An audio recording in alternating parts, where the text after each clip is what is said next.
You know, I'm going to ask you this question because I think really when anybody watches an interview with a candidate, they want to hear this in some form. Do you have what it takes? Do you have what you need to lead, to execute tough decisions, to take lessons learned from good best practices in business or in municipal government and pull that together in a time when there's so many challenges? Because I think our viewers really want to know what makes you special, what makes you different, why they should cast their vote on that first Tuesday in May for you.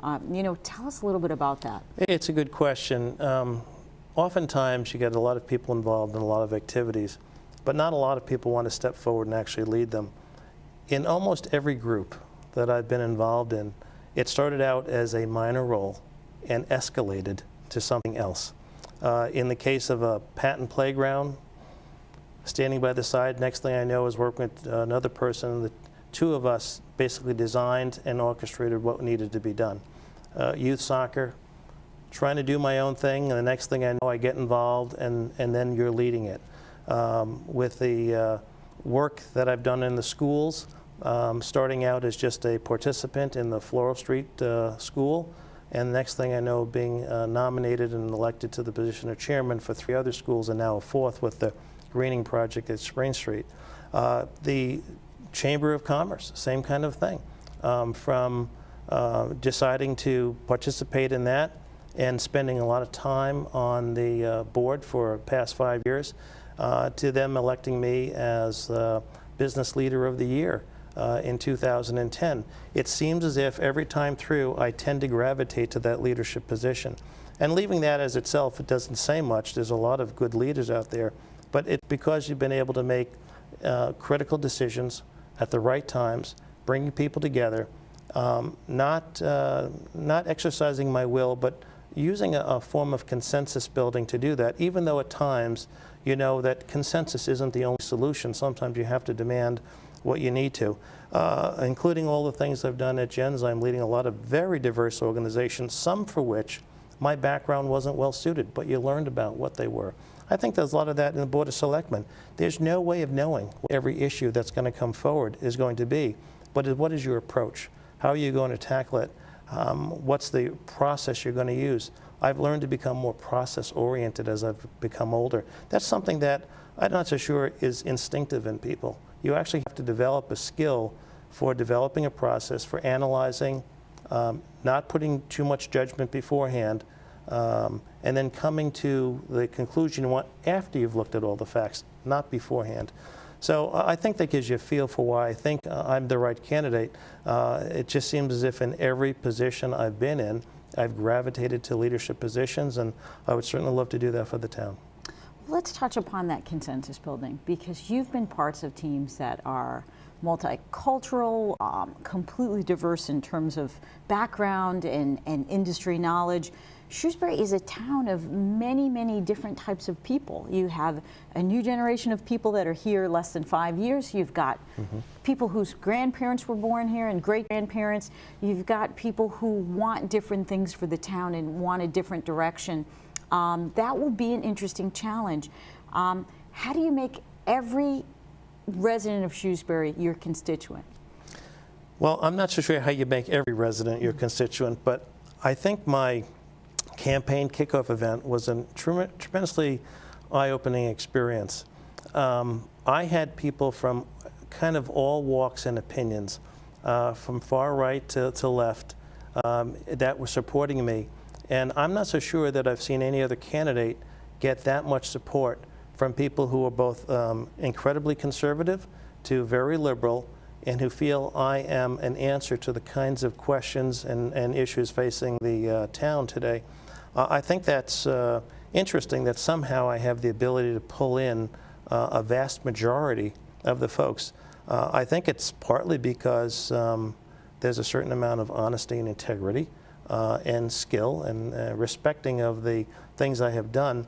And then I think it's the ability to listen to people. And when they're talking to me, not interrupt them, but let them ask me a question, listen to their concerns, and try to get back to them if I don't know the answer. I'm not going to pretend to know the answer to everything. There is no possible way you can do that. But again, being as open and honest as you can with folks seems to have been the thing that has worked very well for me. And you're right, I think Shrewsbury is a diverse community, but maybe not so much more so than Framingham where I was, or some other places, or in Boston. So you get used to it. Well, I'm going to throw some names at you. These are people that I think have stepped up and led Shrewsbury in many different ways and capacities, whether in their public life or running for office or running behind the scenes or being part. And I have a lot of respect for these people, and these people have all joined Henry Fitzgerald for Selectman. So I want to tell you some of those names: the Ted Coughlins, Ann Daigle, Aaron Canzano, Kevin Byrne, Paula Bonamo, Hannah Kane. These are people from all different political and ideological backgrounds, conservative, liberal, you name it, and they've all supported. Why do you think you have such a spectrum of people wanting you to become their next selectman? It was very interesting at my campaign kickoff. Chris Mena opened up with very nice comments, and I think people know Chris as our town moderator. And State Representative Matt Beaton also spoke on my behalf. It's kind of interesting because Matt spent at least a dozen years in youth soccer. I was his coach. And as he said, he had a hard time even referring to me as Henry as opposed to Mr. Fitzgerald.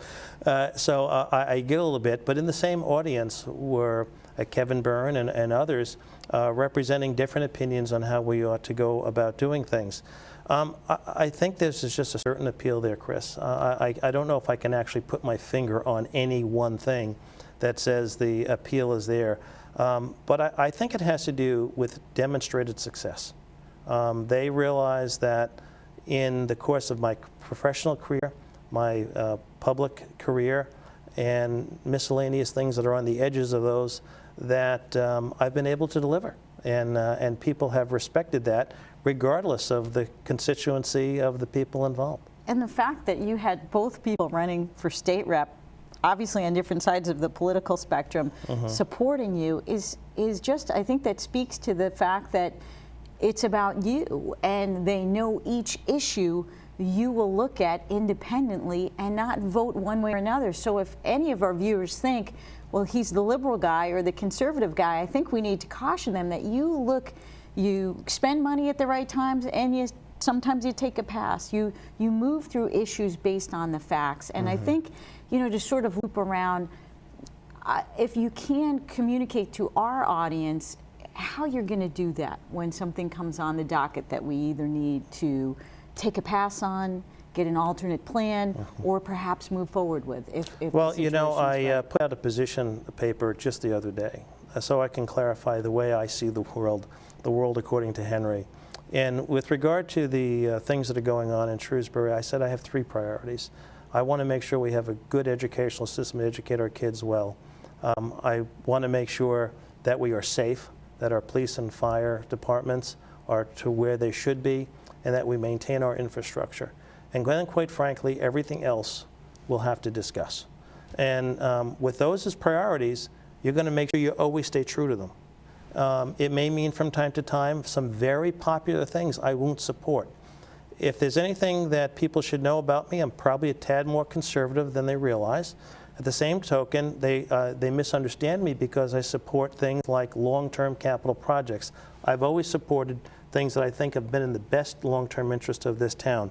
The expansion of the police and fire station, the senior center, obviously the school projects for which I've played a big role on.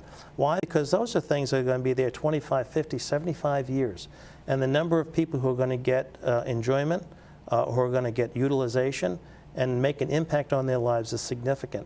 So I can be conservative in one part, looking at a budget, but still support the things that are going to bring the most benefit to people in the long run. I think people understand that about me. So it's a balance. It's a balance of understanding what are my priorities and making sure I stay true to them. Absolutely. And if you can talk a little bit about some of the issues right now facing Shrewsbury and how you would like to see the process move forward. Obviously in Shrewsbury, I think Shrewsbury tends to like to lay out information. We've got some big projects coming up, and we're just building, first through a study or an investigation, then through town meeting. Does that process work, and how do you feel that you as a selectman can help bring the most knowledge, the most information to the community, to town meeting, and then to the voters if perhaps they agree to put it on the ballot? Well, one of the interesting things is that there are a number of issues, but not all are the doing of the town itself. I look at a number of mandates, for example, that have come down from the legislature, both the state and federal, that have had an impact on the community, and for which the community has wound up taking a far greater percentage of the cost of some of those initiatives than they were actually ever led to believe. Whether it be circuit breaker monies for special ed kids, that was originally a threshold kind of number. Once you get to $37,500 per pupil, the state was going to pick up 75% of the cost of the education over that amount. Well, that dropped to as low as 20% in 1 year. We have the Quinn bill that came up that was going to allow police officers an education, and that was essentially dropped, leaving the towns to pick that up for themselves. We're having the mandates from Clean Water Act. And by the way, when I say these things, I think these are all extremely well-meaning pieces of legislature that we've had to absorb. In the case of the Westboro treatment plant, the modifications to that, the $54 million, which is the single largest project. We've had larger projects, but when you consider no reimbursement that the community has picked up, we didn't know that was coming. We simply had to deal with it. So in many cases, it's not just the town, because the town does an excellent job in maintaining the budgets it has, and has done a fantastic job, as far as I can tell, each year with limited funds to delivering the services it had. You asked me, what are the critical issues? Right now, it's the budget, but we're going to have bigger issues, not so much this year. We've got about a $2.5 million gap this year, but I think we're going to get by it.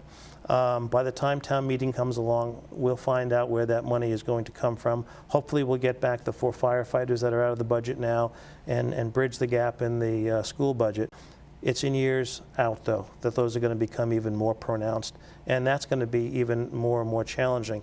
Quite frankly, I don't believe you can continue to take more and more people from the town side. At one point, we had 17, 18 people in our highway department.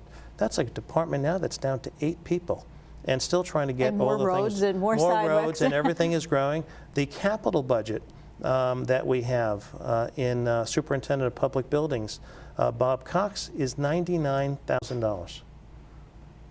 Over 1 million square feet of facilities, and he has a capital budget of $99,000. You can't possibly keep up with all the things. I spent 16 hours in meetings on budget reviews.